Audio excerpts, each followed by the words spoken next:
datang di Edifines Podcast. Aku Anissa dan partner saya. Halo, aku Asya yang akan menemani kalian untuk belajar bareng soal akuntansi yang akan kita bahas kali ini. Nah, hari ini kita punya topik yang super menarik dan penting banget, terutama buat kalian yang tertarik di bidang keuangan dan kesehatan. Kita bakal ngobrolin tentang akuntansi yayasan, khususnya di RS Islam Surabaya. Iya, dan saya jujur nih, sebelum episode ini saya pikir akuntansi yayasan itu sama aja kayak akuntansi perusahaan biasa. Ternyata beda banget ya. Nah, makanya kita hadirkan 3 narasumber keren yang ahli di bidangnya. Langsung aja kita kenalin. Betul, yang pertama ada. Halo semuanya, terima kasih teman-teman. Senang bisa hadir di sini. Aku Gani sebagai pakar akuntansi yayasan. Nah, selanjutnya ada narasumber kedua, spesialis standar akuntansi dan PSAK. Halo semuanya, saya Nafisa. Jadi di sini saya akan membahas tentang PSAK 45. Jadi semoga kita bisa belajar bareng-bareng ya. Nah, selanjutnya ada narasumber ketiga. Ini yang sudah langsung terjun di lapangan dan merasakan implementasi akuntansi yayasan di RS Islam Surabaya. Halo semuanya, saya Safa. Senang banget diundang di sini. Saya siap cerita pengalaman di lapangan supaya kita bukan coba bahas teori tapi juga praktiknya. Oke, tanpa basa-basi, kita langsung masuk ke segmen pertama. Oke, Kak Safa bisa tolong ceritakan dulu RS Islam Surabaya itu sebenarnya apa sih dan kenapa bentuknya yayasan, bukan PT atau perusahaan biasa? Oke, pertanyaan bagus Mbak Nisa. Jadi teman-teman, RS Islam Surabaya itu didirikan di bawah naungan Yayasan Rumah Sakit Islam Surabaya atau disingkat YASIS. Nah, yayasan ini itu berdiri sejak tahun 1963 dan punya misi yang jelas. Yang pertama itu memberikan pelayanan kesehatan yang islami dan berkualitas kepada masyarakat, terutama yang kurang mampu. Terus kenapa bentuknya harus yayasan? Kenapa bukan koperasi atau PT gitu? Nah, itu poinnya. Jadi yayasan itu adalah badan hukum non-profit. Artinya tidak ada pemilik saham yang mengambil keuntungan. Semua surplus atau sisa hasil keuangan dikembalikan lagi untuk operasional dan pengembangan fasilitas. Ini yang membedakannya dari rumah sakit swasta komersial. Boleh aku tambahin enggak? Boleh banget. Nah, secara hukum nih teman-teman, yayasan itu diatur dalam UU nomor 16 tahun 2001, UU nomor 28 tahun 2004. Di sana itu disebutkan bahwa yayasan bergerak di bidang sosial, ada keagamaan, sama kemanusiaan. Nah, di Rumah Sakit Islam Surabaya itu termasuk kategori ini karena kombinasi layanan kesehatan berbasis Islam. Oh, jadi ada landasan hukumnya yang jelas ya? Terus apa karakteristik khas dari yayasan kayak RS Islam Surabaya ini, Kak Kanis? Nah, ada beberapa hal penting. Yang pertama itu tujuan utamanya adalah sosial, bukan keuntungan. Yang kedua, sumber dananya itu beragam, kayak dari donasi, ada dari zakat, infak, wakaf, maupun pendapatan jasa layanan kesehatan. Yang ketiga, ada pertanggungjawaban yang transparan kepada publik dan regulator. Dan yang terakhir itu ada pengelolaan keuangan yang diawasi oleh pembinaan, pengurus, sama pengawasan yayasan. Kak Safa, dari pengalaman di lapangan nih, apakah ada tantangan khusus karena bentuknya yayasan? Tentu, jadi salah satu tantangan terbesar adalah bagaimana kita menjaga keseimbangan antara misi sosial dan keberlangsungan operasional. Jadi yayasan itu tidak boleh rugi terus-menerus karena harus tetap beroperasi, tetapi juga tidak boleh terlihat mencari untung besar. Jadi manajemen keuangannya harus sangat hati-hati. Nah, dan itu sebabnya sistem akuntansi yayasan itu berbeda dengan perusahaan. Kita nggak bisa bicara laba, tapi sisa laba usaha atau perubahan aset neto. Nah, ini yang akan kita bahas lebih dalam di segmen standar akuntansi nanti. Wah, keren. Jadi yayasan itu bukan berarti tidak butuh manajemen yang keuangan yang ketat ya, tapi justru sebaliknya. Oke Kak Ganis, sekarang kita masuk ke bagian yang agak teknis ini, siklus akuntansi. Nah, kalau dengar kata siklus itu langsung kebayang roda yang berputar. Kira-kira siklus akuntansi yayasan itu gimana ya? Oke, betul. Analoginya tuh kayak roda yang berputar nih Kak Tasya. Nah, di siklus akuntansi itu memang berputar setiap periodenya. Biasanya tuh 1 tahun. Jadi dimulai dari identifikasi transaksi, terus nanti ada pencatatan di jurnal, terus diposting ke buku besar. Habis itu menyusun neraca, saldo, sama membuat jurnal penyesuaian. Habis itu neraca saldo setelah penyesuaian, baru deh bisa laporan keuangan. Wah, lengkap banget ya. Itu sama nggak sih kayak perusahaan biasa? Langkah-langkahnya itu hampir sama, tapi kontennya beda. Di yayasan itu transaksi yang dicatat bisa berupa penerimaan donasi, penggunaan dana wakaf, pembayaran gaji tenaga medis, hingga pengadaan alat kesehatan. Terus kategori transaksinya disesuaikan dengan sifat yayasan yang kontrol. Bisa kasih contoh transaksi yang maksud Bisa, misalnya nih, di bulan ini Rumah Sakit Islam Surabaya menerima donasi 500 juta dari seorang dermawan. Nah, transaksi ini langsung dicatat sebagai pendapatan donasi tidak terikat alias unrestricted revenue di jurnal penerimaan kas. Kemudian bulan berikutnya ada pembayaran gaji dokter spesialis sebesar 200 juta. Ini dicatat sebagai beban program atau beban layanan kesehatan. Oh, jadi itu ada kategori tidak terikat sama terikat ya? Itu maksudnya gimana ya, Kak? boleh nggak Kak aku yang jawab? Boleh. Nah, jadi ini tuh terkait dengan PSAK 45 yang akan kita bahas nanti. Nah, singkatnya itu dana yang terkait adalah dana penggunaan yang sudah ditentukan oleh pemberi dana, misalnya sumbangan khusus untuk renovasi ruang ICU. Sedangkan dana tidak terkait bisa digunakan untuk keperluan operasional apapun. Persis, di ES kami ini sangat amat relevan. Jadi kayak misalnya ada wakaf produktif yang hasilnya hanya boleh digunakan untuk beasiswa tenaga medis. Kami harus benar-benar memisahkan pencatatannya agar tidak campur aduk. Jadi gimana cara memastikan siklus akuntansi berjalan dengan benar di yayasan yang sebesar RS Islam Surabaya ini? Jadi kami itu menggunakan sistem akuntansi berbasis software yang sudah terintegrasi. Jadi setiap transaksi itu langsung diinput oleh masing-masing unit, diverifikasi supervisor, lalu dikonsolidasi oleh bagian keuangan pusat. Ada juga audit internal rutin setiap kuartal. Nah, yang penting itu dalam siklus akuntansi yayasan adalah konsistensi sama transparansinya. Karena yayasan itu kan mempertanggungjawabkan dana masyarakat ya, maka setiap rupiahnya harus bisa ditelusuri asal dan penggunaannya seperti itu. Jadi bisa dibilang siklus akuntansi yayasan itu seperti sistem kontrol yang menjaga kepercayaan publik ya? Ya benar, kepercayaan adalah aset terbesar yayasan dan akuntansi yang baik adalah fondasi kepercayaan itu. Nah, sekarang kita masuk ke topik yang saya rasa paling banyak ditanyakan orang, laporan keuangan. Kak Nafisa, bisa dijelaskan laporan keuangan yayasan itu terdiri dari apa aja? Oke, jadi berdasarkan PSAK 45, laporan keuangan yayasan itu terdiri dari 4 komponen utama. Yang pertama adalah laporan konsumsi keuangan, seperti neraca di perusahaan, mengembalikan aset, liabilitas, aset neto yayasan pada tanggal tertentu. Dan yang kedua itu ada laporan aktivitas. Itu menunjukkan perubahan aset neto selama 1 periode, mencakup pendapatan dan beban. Wah, ada lagi nggak itu, Kak? Ada. Nah, yang ketiga ini ada laporan arus kas mirip dengan perusahaan, menggambarkan aliran masuk dan keluar dari aktivitas operasional, investasi dan pendanaan. Kemudian yang keempat ada CALK atau catatan laporan keuangan. Itu sangat penting. Nah, di sini diungkapkan semua informasi detail yang tidak bisa ditampilkan di laporan keuangan utama.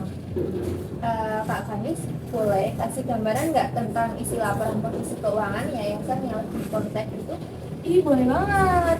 Jadi di sisi aset, yayasan seperti RS Islam Surabaya biasanya tuh punya aset lancar berupa kas, rumah piutang, dan jasa. Ada aset tetap berupa tanah, bangunan, dan peralatan medis, serta mungkin aset investasi dari dana wakaf. Di sisi liabilitas ada utang usaha, utang gaji, utang ke pemasok alat kesehatan. Nah, yang unik di yayasan adalah sisi ekuitas nih, diganti dengan aset neto yang dibagi menjadi aset neto tidak terikat, terikat temporer dan terikat permanen. Oh, jadi gitu. Bukan modal atau ekuitas, tapi aset neto. Ada gitu Kak? Nah, jadi yayasan itu nggak punya pemilik yang bisa mengklaim aset tersebut. Aset neto ini itu sebenarnya milik yayasan yang tujuannya itu untuk sosial. Jadi terminologi ini penting karena mencerminkan sifat non-profit dan entitas tersebut.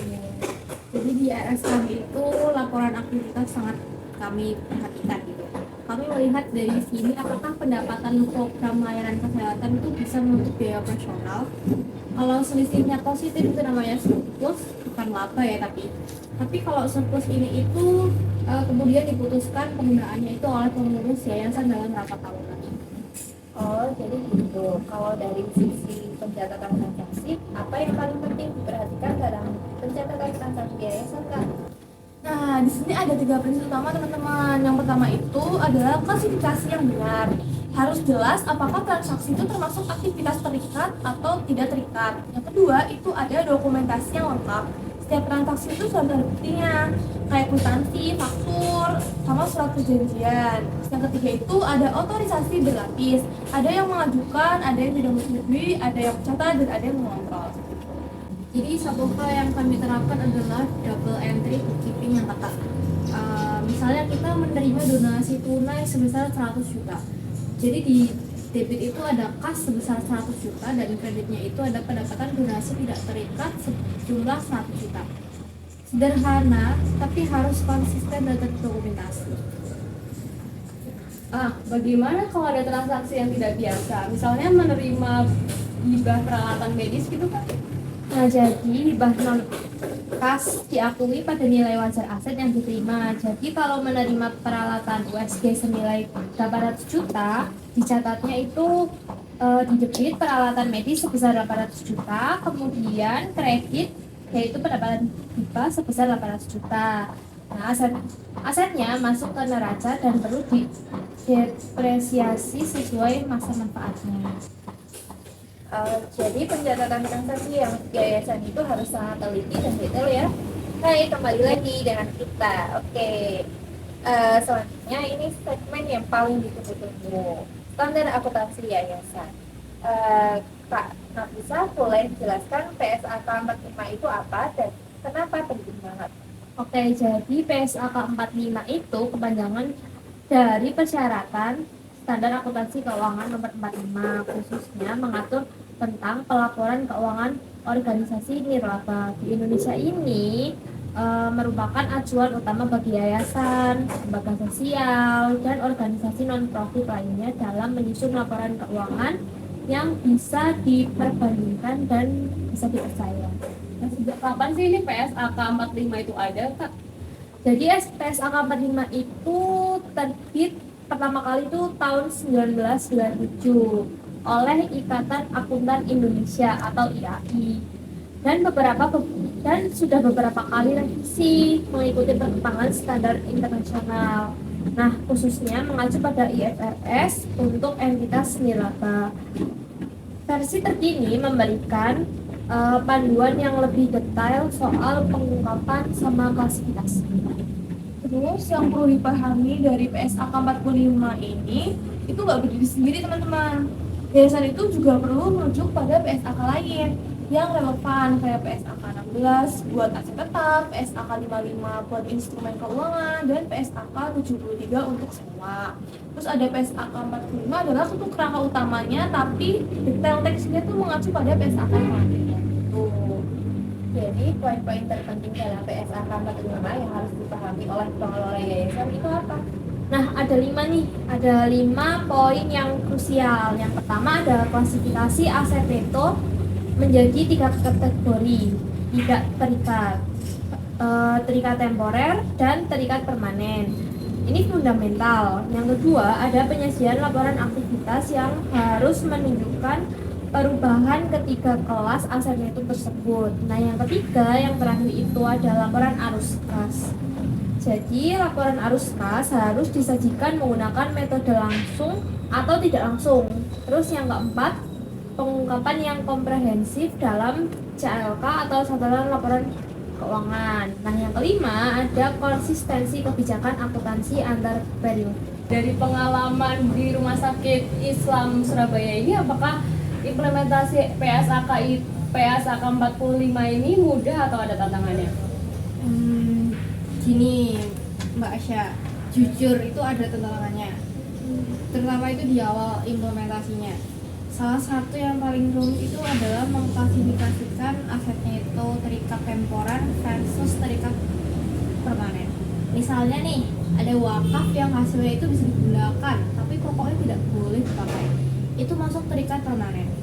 Kalau ada sumbangan untuk program tertentu yang masih bisa dicairkan untuk tujuan lain dengan tujuan pemberi itu dinamakan terikat temporer. Terus ada juga persoalan lain yang sering muncul nih, yaitu adalah pengakuan pendapatan. Kapan sih donasi itu diakui sebagai pendapatan?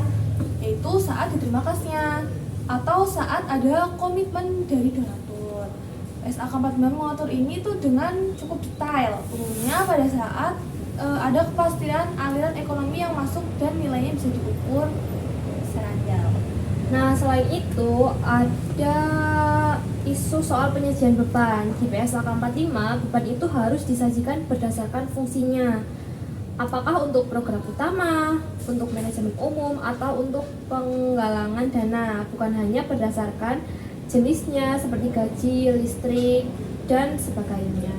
Jadi beban gaji dokter itu masuknya ke kategori program ya, bukan sekedar beban gaji. Betul.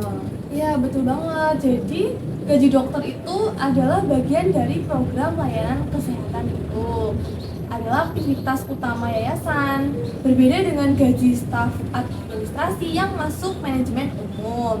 Di saat ini penting supaya laporan keuangan itu mencerminkan berapa banyak sumber daya yang benar-benar digunain untuk misi sosial yayasan ini. Itu salah satu hal yang kami banggakan. Jadi laporan keuangan kami itu menunjukkan bahwa lebih dari 75% pengeluaran kami itu untuk program layanan langsung. Ini yang kami laporkan ke publik dan regulator sebagai bukti akuntabel. Oke, aku mau nanya nih ke Kak Nafisa, ada nggak kesalahan umum yang sering dilakukan yayasan dalam menerapkan PSAK 45? Pasti ada, dan itu biasanya banyak banget. Nah, yang paling sering itu yang pertama, tidak memisahkan dana terikat dan tidak terikat dengan benar sehingga laporannya misleading. Kedua, tidak mencatat donasi barang atau jasa. Padahal itu kan juga harus diakui sebagai pendapatan dan beban. Terus yang ketiga itu catatan atas laporan keuangan atau CALK yang terlalu minim. Nah, padahal biasanya itu sangat penting untuk transparansi. Terus yang keempat, tidak konsisten dalam kebijakan akuntansi. Tahun ini pakai satu metode, tahun depan ganti tanpa pengungkapan. Wah, keren nih informasinya. Jadi PSAK 45 itu bukan sekedar aturan formal, tapi alat untuk menjaga integritas dan kepercayaan yayasan kepada publik ya. Nah, ya betul banget. Dan aku selalu bilang yayasan yang laporan keuangannya bagus dan transparan itu akan terus mendapat kepercayaan dan dukungan dari masyarakat. Nah, teman-teman, kita udah sampai di penghujung episode nih. Sebelum kita tutup, saya minta masing-masing narasumber untuk memberikan satu pesan kunci. Bisa dimulai dari Kak Kanis. Oke teman-teman, di sini pesan saya adalah akuntansi yayasan bukan sekedar angka di atas kertas. Ia adalah cerminan kejujuran dan integritas pengelola yayasan. Kalau siklus akuntansinya benar, laporan keuangannya akan menjadi alat komunikasi yang powerful kepada seluruh pemangku kepentingan. Nah, kalau dari saya, jadi kita tuh harus mempelajari dan menerapkan PSAK dengan benar dan serius. Standar itu bukan untuk menyulitkan, tapi untuk melindungi semua pihak yayasan, donatur, dan masyarakat penerima manfaat. Jadi transparansi adalah investasi jangka panjang untuk kepercayaan publik. Nah, kalau dari pengalaman saya di Rumah Sakit Islam Surabaya, itu itu teman-teman jangan takut untuk berinvestasi dalam sistem akuntansi yang baik. Banyak yayasan yang berhemat di sini tapi akhirnya bermasalah di kemudian hari. Sistem yang baik itu melindungi misi sosial kita. Dan dari saya yang sebagai orang awam ya, sekarang saya jadi paham bahwa yayasan itu bukan berarti amatiran dalam hal keuangan. Justru standarnya yang sangat tinggi karena dananya yang dikelola adalah amanah dari masyarakat. Wah, bagus banget nih pesan-pesannya.